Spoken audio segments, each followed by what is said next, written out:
Bismillahirrahmanirrahim. Assalamualaikum warahmatullahi wabarakatuh. Selamat beraktivitas para mahasiswa sekalian. Kembali dalam perkuliahan kita untuk pertemuan kedua kali ini, karena minggu lalu saya tidak sempat memberikan kuliah online. Jadi kuliah kita pada pertemuan kali ini adalah dengan menggunakan aplikasi YouTube, tapi ini saya rekam sendiri melalui laptop saya. Oke, jadi sebagaimana uraian dari pertemuan dalam kontrak perkuliahan kita, bahwa sebenarnya pertemuan kedua itu akan ditampilkan atau mungkin akan diperagakan langsung oleh mahasiswa tentang bagaimana cara mengajar tematik integratif ya di SD atau MI.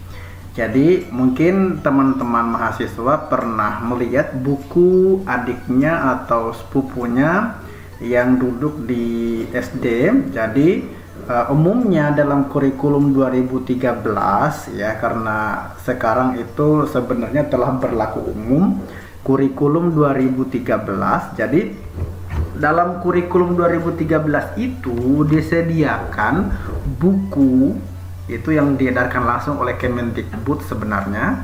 Jadi buku yang diberikan oleh Kemendikbud atau mungkin tersebar di pasaran yang bisa dibeli di Gramedia biasanya ada.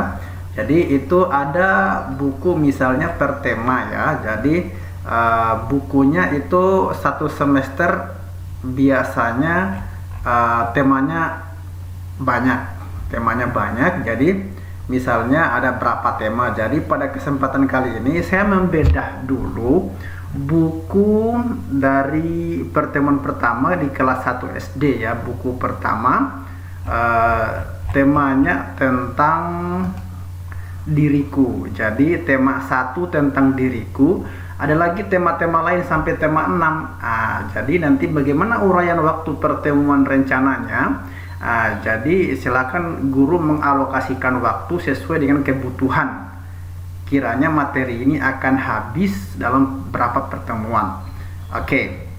Jadi buku yang disediakan itu adalah ada 2 buku. Satu buku guru, ini khusus digunakan untuk guru, dan kemudian satu buku siswa. Buku siswa adalah buku yang dipegang oleh siswa atau buku yang dijadikan acuan oleh siswa sendiri. Bagaimana cara mendapatkannya? Mungkin sekolah bagikan langsung ke siswanya, atau mungkin sekolah menganjurkan kepada siswanya untuk dibeli bukunya. Saya tidak terlalu paham bagaimana cara distribusinya. Akan tetapi biasanya saya hanya memberikan penekanan bahwa itu ada 2 buku, buku guru dengan buku siswa. Buku guru isi, jadi pertama adalah saya akan bedah dulu buku guru itu isinya apa. Jadi buku guru itu isinya apa? Pertama, dalam buku guru ya, itu mengandung bagaimana cara menilai. Oke. Cara menilai siswa yang ada di kelas. Ini uraiannya secara umum, karena di buku siswa itu sudah lengkap juga kegiatan siswa apa saja yang bisa tertuliskan di situ. Misalnya ini adalah buku siswa ya, buku siswa temanya tentang diriku, dikeluarkan oleh Kemendikbud tahun 2017. Jadi tema 1 tentang diriku. Jadi di sini akan spesifik berbicara tentang diriku dalam tema ini. Nanti cakupannya di dalamnya misalnya ada matematikanya, ada olahraganya, ada seninya. Kita akan temukan ya, resiko namanya pembelajaran tematik di SD seperti itu. Banyak mata pelajaran kemudian dihimpun dalam satu tema. Oke, kita ambil kelas 1 SD dulu ya, atau FI, karena memang sesuai dengan target saya, ini pertemuan akan terus berlanjut sampai akhirnya kita akan tuntaskan sampai di materi kelas 6 SD. Oke.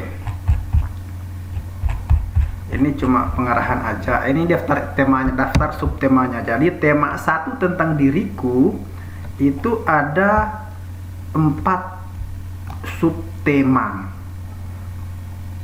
Oke. Tema 1 tentang diriku ada 4 subtema. Subtema pertama adalah aku dan teman baruku. Kenapa ini yang diangkat di awal? Yang pertama bahwa anak SD itu ketika misalnya masuk di kelas 1 SD, dia akan ketemu dengan teman-teman barunya. Jadi seorang guru dan topik materi pun harus menyesuaikan dengan kondisi yang ada. Berikutnya setelah dia mengenali teman-temannya, belajarlah misalnya kayak tubuhku. Nanti ada subtema 2, nanti ada bukunya juga subtema 2 tubuhku. Di situ akan spesifik bicara lagi tentang tubuh, ada matematika dan sebagainya. Kemudian ada subtema 3 tentang aku merawat tubuhku. Kemudian subtema 4 aku istimewa. Jadi semua jaring subtema ini bicara tentang diri siswa. Jadi dinamakanlah tema ini dinamakan dengan diriku. Jadi itu kunci. Jadi setiap tema itu subtemanya selalu merujuk pada tema umum. Jadi gitu. Oke, ini sebelum kita ke situ, pertama saya akan kenalkan dulu tentang buku guru. Buku guru pertama adalah di bagian lembaran awal berisi tentang teknik dan instrumen penilaian. Teknik penilaian dalam artian kita bicara bagaimana cara menilai siswa kita.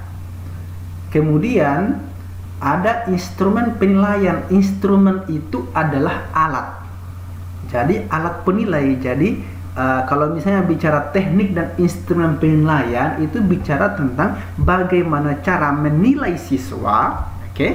Bagaimana cara menilai siswa, kemudian alat apa yang digunakan untuk menilai itu, oke? Perlu diketahui bahwa hal yang perlu dinilai dari siswa adalah pertama aspek sikap. Oke. Pertama yang perlu dinilai dari siswa adalah aspek sikap.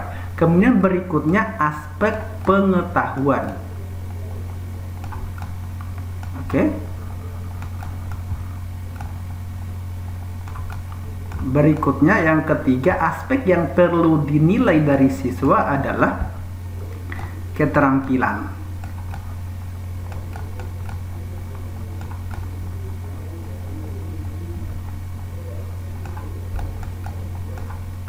Di sini akan diungkap bagaimana cara menilai sikap siswa, bagaimana cara menilai pengetahuan siswa, bagaimana cara menilai keterampilan siswa. Misalnya dari segi sikap yang dinilai, misalnya apakah dia hormat terhadap orang lain, apakah dia menghargai temannya, apakah dia hormat pada guru. Kalau pengetahuannya, apakah dia cepat paham, apakah dia mengerti apa yang disampaikan oleh guru. Kalau keterampilannya, apakah dia leluasa atau mungkin apakah dia bisa menjalankan instruksi dari guru berupa itu aspek-aspek yang berkaitan keterampilan. Kalau misalnya disuruh melompat, apakah dia melompat dengan sempurna? Ketika misalnya disuruh bernyanyi, apakah ketika dia bernyanyi itu nyanyinya adalah bagus? Jadi itu meliputi aspek keterampilan. Kalau pengetahuan misalnya, apakah misalnya ketika kita berikan tes soalnya bisa dalam bentuk kertas atau mungkin disebut, apakah dia mengerti, dia bisa selesaikan dengan benar atau tidak. Jadi gitu. Pertama, cara menilai sikap. Oke, sikap itu ada dua cakupannya. Ada sikap spiritual dan ada sikap sosial. Jadi indikator inilah yang akan kita nilai dari siswa. Pertama adalah teknik atau cara menilai sikap itu dengan cara observasi atau pengamatan. Jadi siswa diamati bagaimanakah sikap keseharian siswa. Siapa pengamatnya? Pengamatnya adalah kita sebagai guru. Jadi misalnya nama siswanya adalah Aurora, kelasnya kelas 1, habis itu pengamatan yang dilihat misalnya di luar dan dalam pembelajaran. Apakah misalnya dia taat beribadah? Ini tertanggal ya, ada harinya. Jadi ini setiap pertemuan ditulis ketaatan beribadah. Ketaatan guru misalnya dia mengajak misalnya si Aurora ini mengajak teman salat berjamaah, maka dalam artian ketaatan beribadahnya bagus. Kemudian habis itu mengikuti perayaan hari besar agama, ini juga bagus. Ingat bahwa untuk penilaian observasi ini ada tahapannya. Kalau sifatnya ia menggerakkan orang lain, maka poinnya sempurna. Misalnya kita beri skala 4 dengan paling tinggi adalah 4, paling rendah adalah 1. Kalau misalnya dia mengikuti, itu biasanya rendah. Iya, ini biasanya rendah. Kalau misalnya dia mengajak atau menggerakkan orang lain, maka poinnya adalah 4. Jadi berskala seperti itu. Bagaimana kalau misalnya tidak? Mungkin bisa diberikan 0. Jadi intinya dalam penilaian sikap ini, observasi itu berupa skala. Misalnya kalau misalnya kita pasang standar 10 sampai 0. Jadi di sini misalnya ketika dia dapat poin 10 itu ketika misalnya dia berhasil mengajak orang lain, menggerakkan orang lain, menggerakkan siswa lain untuk bisa berbuat baik. Misalnya untuk bisa beribadah dia ajak temannya, itu nilainya sempurna. Kalau mengikuti itu misalnya poinnya 5 gitu kan. Oke. Berikutnya berlaku bersyukur, menerima penugasan. Apakah misalnya dia menerima penugasan? Kalau misalnya ada yang menolak, berarti itu nilainya rendah. Habis itu kalau misalnya dia menggerakkan orang lain, mengajak temannya, ayo kita kerjakan sama-sama ini tugas, berarti dia nilai observasi untuk syukurnya itu tinggi, mencukupi 10. Jadi gitu. Kemudian misalnya namanya Benny. Jadi ini mohon dimengerti bahwa teknik penilaian dalam kurikulum 2013 yang menggunakan sistem tematik ini agak sedikit sulit, sebab dia menekankan pada penilaian otentik.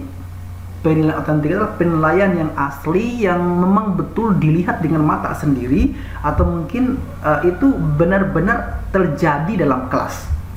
Jadi kita dituntut untuk bisa menilai satu siswa. Jadi tidak lagi berlaku penilaian secara general. Jadi berlaku penilaian secara individu per individu supaya nanti hasilnya lebih akurat. Jadi misalnya tadi namanya adalah Aurora, berikutnya namanya adalah Benny. Penilaiannya sama indikatornya. Tapi misalnya apa yang dia lakukan? Jadi gitu. Apakah sifatnya itu menunjukkan bahwa dia taat dalam beragama, dalam beribadah yang dimaksud? Karena tadi misalnya indikatornya adalah indikator penilaian sikap itu ada dua ini, penilaian spiritual dengan sikap sosial. Yang ini misalnya hanya untuk sikap spiritual. Berikutnya sikap sosialnya gimana? Pakai lembar observasi juga. Sikap sosial itu meliputi misalnya jujur, santun, hormat pada orang lain. Kalau misalnya teman-teman guru ingin menambahkan, diperbolehkan. Jadi misalnya jujur, mengerjakan ulangan sendiri.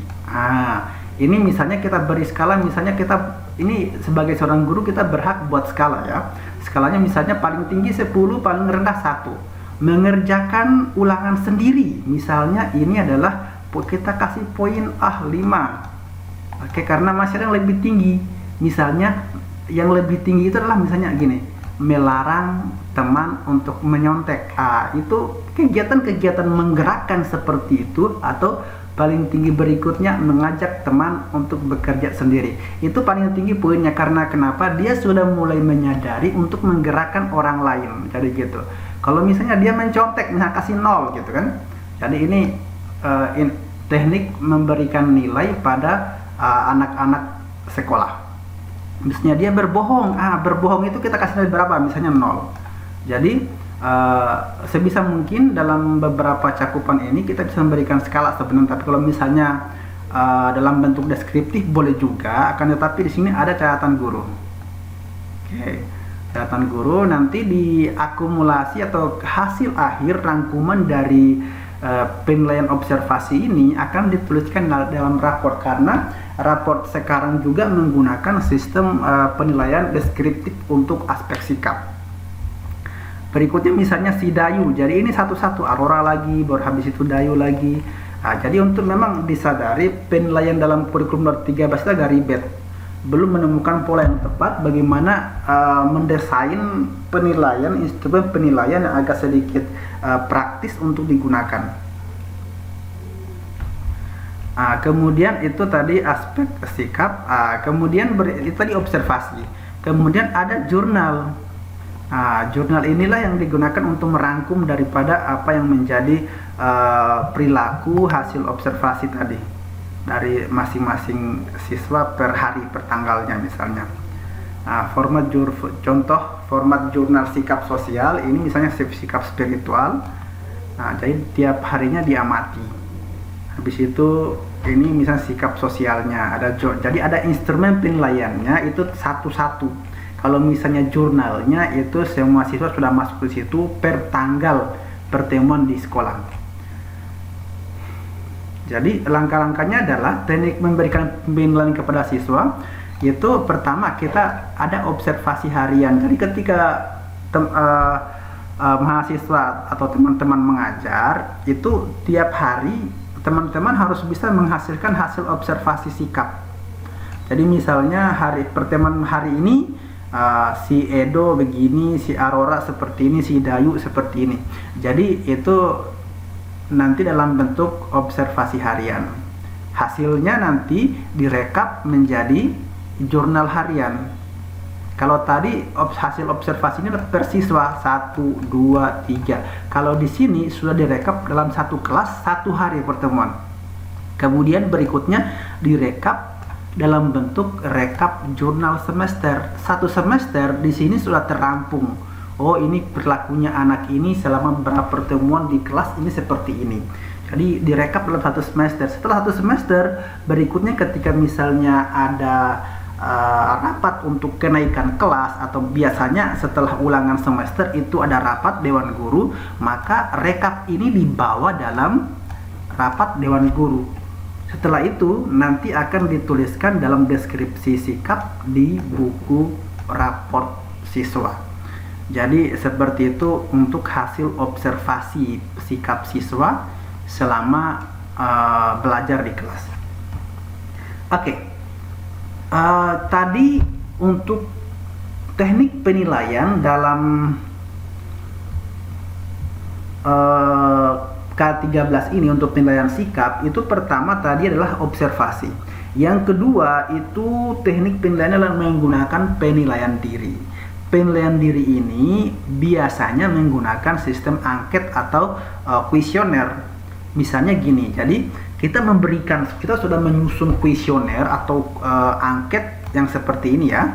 Angket contoh format penilaian angket ya, penilaian diri seperti ini. Jadi misalnya kita berikan ke anak masing-masing. Misalnya ini penilaiannya sebenarnya boleh dilakukan setiap minggu, 1 kali seminggu. Yang penting kalau tiap hari sekali ini agak susah karena memang ribet, karena kita harus boros kertas.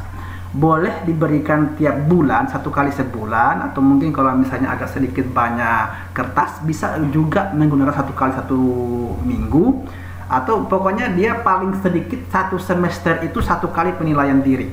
Tidak boleh tidak. Karena meskipun misalnya kita berhak untuk mengobservasi, melakukan penilaian terhadap kegiatan belajar siswa, tapi siswa juga kita harus berikan kesempatan untuk bisa menilai dirinya sendiri.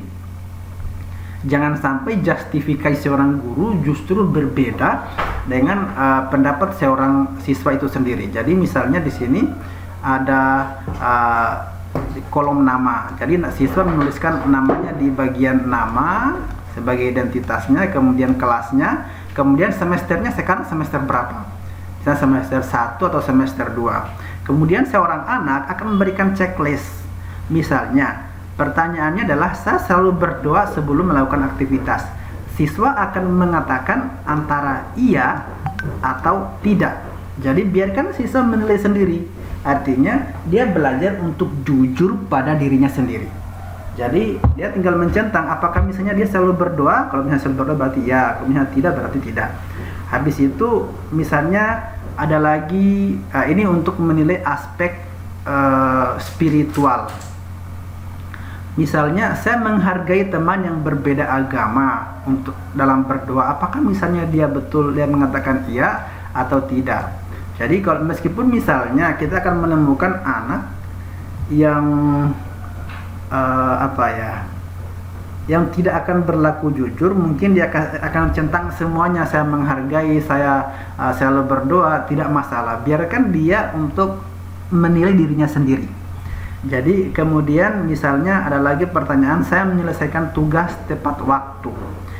Misalnya dia akan centang iya atau tidak. Di sini kita bisa melihat bahwa apakah anak juga jujur dalam melaksanakan pilihan atau tidak gitu.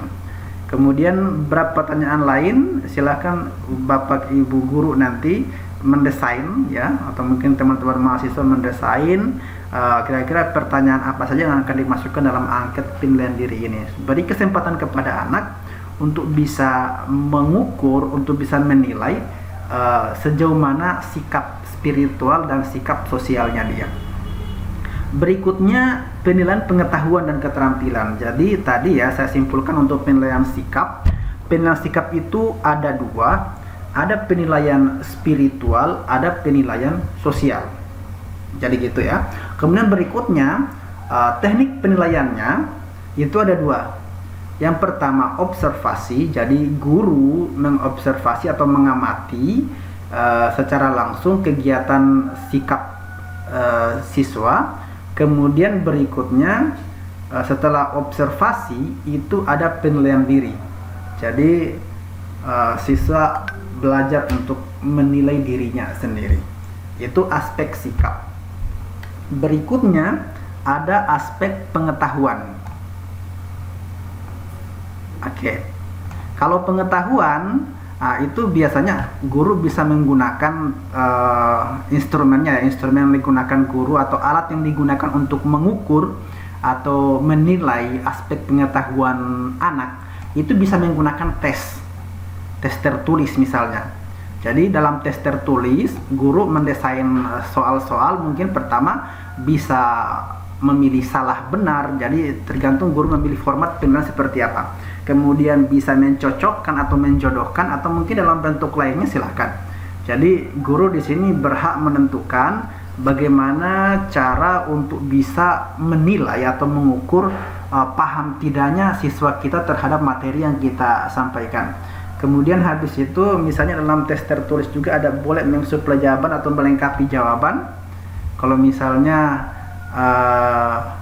ada jawaban-jawaban yang kita kosongkan, kemudian nanti siswa isi, itu bisa juga dipakai. Misalnya nanti ada dibuat guru membuat beberapa jenis soal, nanti di situ guru menentukan kira-kira akumulasi nilai dari jawaban anak itu berapa. Jadi kalau misalnya setelah kita berikan tes, kemudian setelah itu mereka jawab, maka di situ guru berhak untuk atau mungkin wajib ya untuk memberikan penilaian terhadap hasil kerja anak. Jadi ketika misalnya anak setelah menyetor tugas, setelah memberikan hasil tes, maka seorang guru itu berhak untuk memberikan wajib untuk memberikan nilai, dan tugasnya itu atau hasil latihannya itu dikembalikan kepada siswa.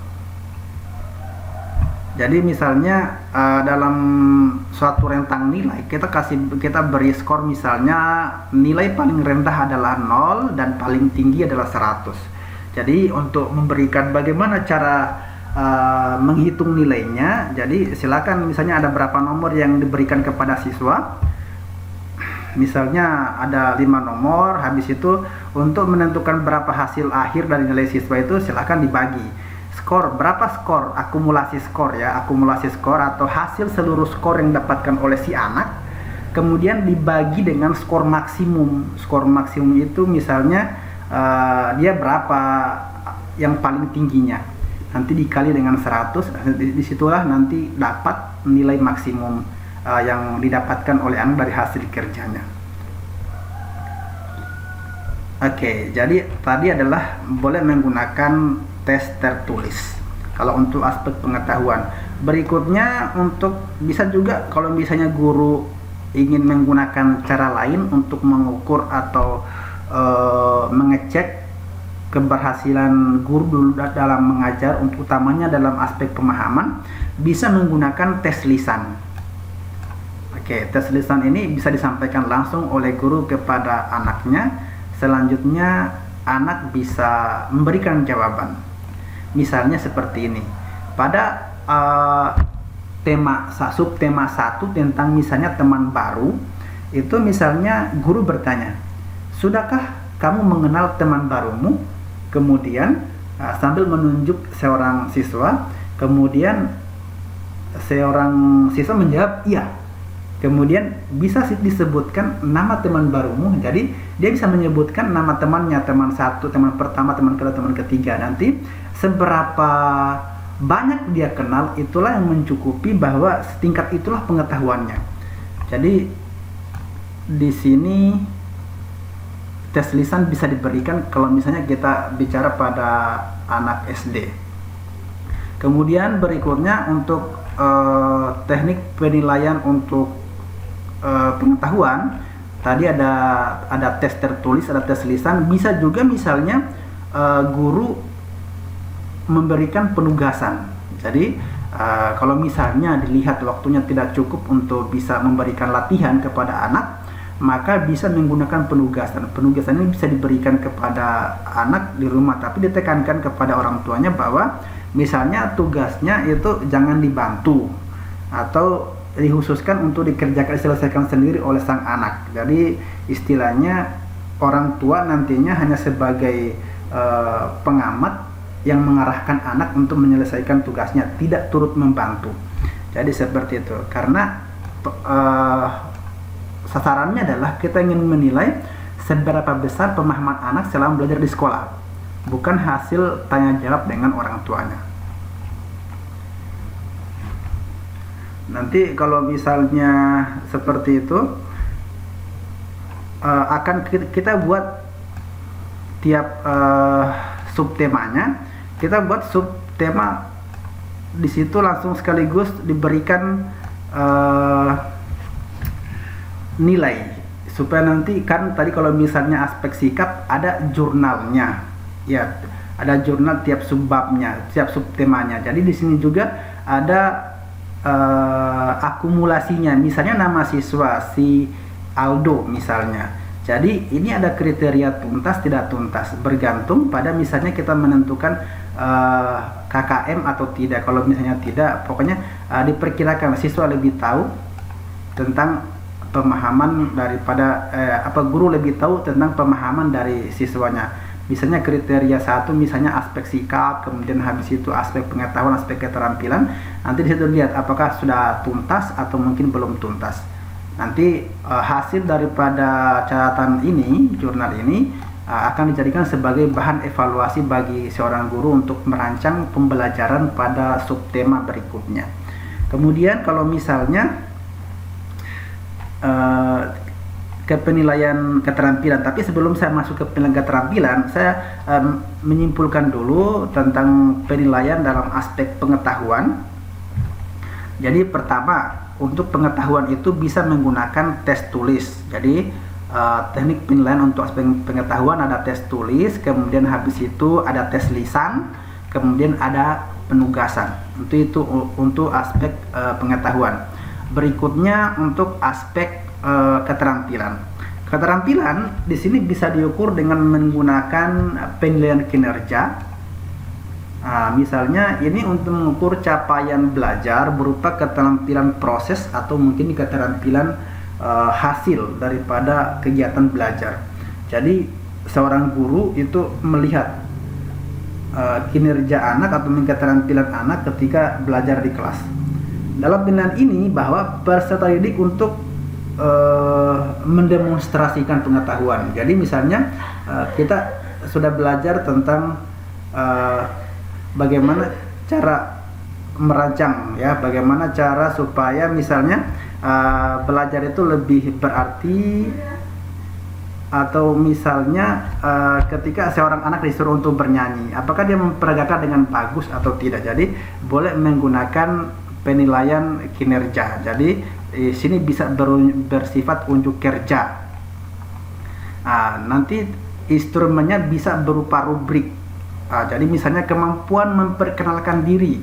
Jadi di situ ada rentang skor yang diberikan. Misalnya kalau misalnya bagus sekali memperkenalkan dirinya, maka skornya 4. Kalau misalnya dia belum bisa memperkenalkan diri tapi masih butuh untuk didampingi oleh guru, maka skornya misalnya 1.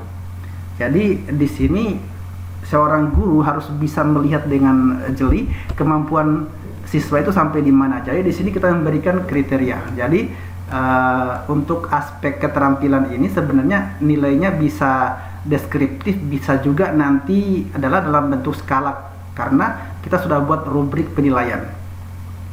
Jadi misalnya kita buat skala 4, 3, 2, 1. Misalnya kemampuan menjalankan peraturan permainan. Misalnya nanti kita bermain, apakah dia menjalankan peraturan itu dengan bagus atau tidak. Misalnya dia baik sekali menjalankannya, berarti kita berikan dia skor 4. Kemudian kalau misalnya dia masih butuh untuk didampingi atau masih butuh untuk diarahkan lagi, maka misalnya dia skornya adalah 1. Jadi guru itu membuat kriteria-kriteria yang akan digunakan sebagai indikator penilaian. Selanjutnya diamati bagaimana perilaku siswa dalam mengikuti arahan yang diberikan oleh guru. Nanti berikutnya hasil akhir daripada penilaian unjuk kerja ini dibuat dalam bentuk jurnal lagi. Di sini ada nama siswa, ada kriteria 1, misalnya kriteria 2 sampai kriteria sekian.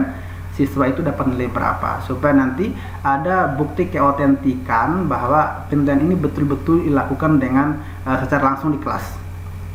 Boleh juga nanti untuk penilaian keterampilan menggunakan penilaian portofolio atau rekaman penautentik yang memperkuat kemajuan atau kualitas pekerjaan peserta didik. Misalnya ada portofolio hasil daripada kinerja peserta didik. Nanti kalau misalnya setelah tadi ada penilaian, jadi kembali saya simpulkan ya, penilaian itu untuk peserta didik di kelas itu untuk misalnya SD itu ada 3, ada penilaian sikap, penilaian pengetahuan, dan penilaian keterampilan. Sikap itu ada 2, ada sikap spiritual, ada sikap sosial. Kemudian teknik menilainya itu juga ada 2. Pertama adalah dengan observasi, kemudian berikutnya ada penilaian diri. Berikutnya kalau misalnya aspek pengetahuan itu penilaiannya ada 3 cara. Ada boleh pakai tes, boleh pakai tes tertulis ya, boleh juga pakai tes lisan, atau mungkin boleh pakai penugasan. Kalau misalnya untuk penilaian pada aspek keterampilan, jadi ini boleh menggunakan penilaian kinerja. Jadi di situ tetap kita punya instrumen tersendiri yang kita buat sendiri dengan berisi kriteria-kriteria. Jadi ada penilaian kinerja, kemudian ada penilaian portofolio. Jadi sebisa mungkin seorang guru mempersiapkan instrumen penilaian sebelum masuk di kelas. Berikutnya nanti setelah kita melakukan penilaian yang diakumulasi misalnya per subtema 1 sampai misalnya subtema 5, nanti di situ akan diakumulasikan dalam bentuk jurnal. Kemudian jurnal itu nanti berisi misalnya per subtema atau mungkin langsung dirangkum dalam 1 semester, penilaian siswa dalam 1 semester. Nanti hasilnya adalah akan digunakan untuk dituliskan dalam raport peserta didik atau raport siswa. Misalnya nanti boleh kalau misalnya aspek pengetahuan mungkin akan berisi tentang nilai angka-angka ya yang menggambarkan pengetahuan. Kalau misalnya aspek sikap mungkin bisa berisi deskriptif. Keterampilan juga isinya bisa jadi deskriptif, bisa jadi juga dalam bentuk angka. Jadi seperti itu. Nanti kita sesuaikan, misalnya kita menetapkan KKM-nya kita adalah 70. Sekaligus kita cek apakah beberapa anak yang mungkin tuntas, misalnya di atas 70, kita anggap itu ya.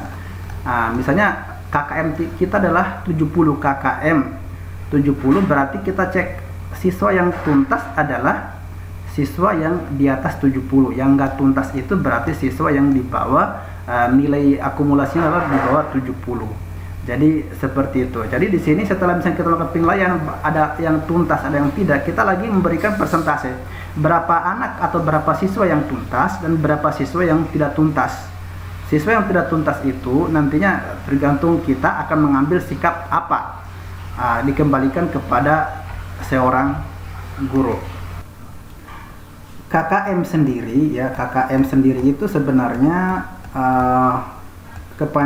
singkatan dari kriteria ketuntasan minimal. Jadi ini standar minimal. Jadi kalau kita pilih skor 70, berarti itu standar minimal yang akan kita gunakan sebagai indikator bahwa kalau misalnya anak yang punya nilai akumulasi di bawah 70, maka itu kita kategorikan tidak tuntas. Sementara kalau misalnya yang di atas 70, maka itu kita kategorikan tuntas. Jadi selanjutnya kategori tuntas tidak tuntas ini, berapa anak yang tuntas, berapa anak yang tidak tuntas, nanti kita bisa dapatkan apakah misalnya lebih banyak anak yang tidak tuntas atau mungkin lebih banyak anak yang tuntas. Kalau misalnya lebih banyak anak yang tidak tuntas, berarti perlu dievaluasi cara mengajar guru, karena sebagian besar anak itu tidak paham ya, tidak paham dengan apa yang disampaikan oleh guru, atau mungkin ada hal-hal lain yang mempengaruhi sehingga